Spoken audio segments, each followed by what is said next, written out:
short week and essentially an elimination game for the NFC postseason. Hey, how are you, folks? Jason Horowitz, NFL.com's Pat Kerwin. Glad to be with you on the NFL preview presented by Comcast, breaking down a pair of 5-7 teams, the Redskins and, of course, the Chicago Bears. It's the Thursday nighter, and Pat, it's the ultimate of ultimate short weeks for the Redskins because the Monday went down to the funeral for Sean Taylor, then came back, had some time off, slept in. Really, it walked through really no practice this week, while the Bears had their short week completely focused on this game. Yeah. For the Redskins, obviously the funeral will take effect as well, but how does the lack of any preparation really at all affect them for a Thursday night? You know, sometimes, and it can work this way, it can work to the advantage of the team. Why? You have less days. You're not going to install anything new. You're going to go with your base stuff, which is going to be comforting to the quarterback, Jason Campbell, and you're really going to conclude, we got to run Clinton Portis, we got to run him 30, 35 times, and the Chicago Bear defense tempts them to do that, and that's what they should do. It really does, because the Bears defense, at least rush defense, is,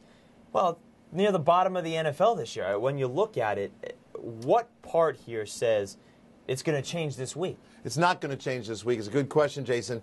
This is a proud franchise that built itself on defense, but they let their backup tackles go in the offseason. We've talked about that 100 times. They lost Tank Johnson. They got rid of him over some issues off the field. Now Anthony Adams is down. They have really been depleted inside, and look for the Redskins to run inside. Now, Randy Thomas is going to be back. I could see them putting Randy back in at guard, moving Jason Fabini to tackle, and having a very formidable offensive line to attack these guys between the tackles. And that sets up Jason Campbell for nice play action. Chris Cooley could have a big game as well. Meanwhile, for the Bears, it's pretty easy to see why they've struggled this season. They have not put back-to-back wins together all season. They didn't win this past week, a disappointing loss against the Giants, and they said that's going to sting for a while. But if you look at the numbers, tied for most in the NFC in turnovers with 28.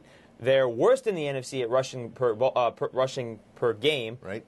That says it all right there. That is not going to win when your quarterback can play is so inconsistent. Yeah, and you're on the road, and they score 19 points a game, that being the Chicago Bears, on the road. So how can they generate more points than that? Because the Redskins will generate 21 or more. That's what they do at home. Now, let's go back and realize that the Redskins are on a 4-game losing streak here, and during that losing streak are surrendering 22 points a game. They haven't played well. Sean Taylor, obviously gone forever, was a critical part, and he had been hurt 2 weeks before his untimely death. So you have a Redskin defense that hasn't played as well as they had when they were 5-2, and being very stingy on defense, giving up 16 points. There are opportunities, but they're going to have to come from Rex Grossman.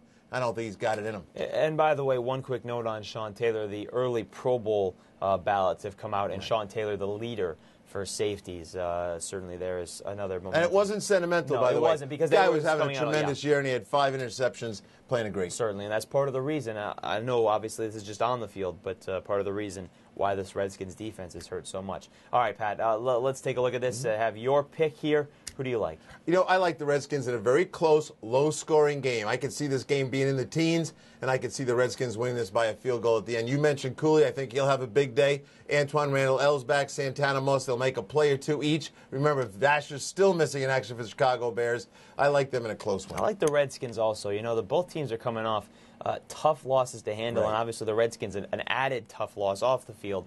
I just think they're going to get this one. They should have had last weekend and this one as well. All right, folks, for more on this game or any other as we hit it Week 14, be sure to stay with CBSSports.com. Watch everything else all over the CBS Audience Network. For NFL.com's Pat Kerwin, I'm Jason Horowitz. Take care.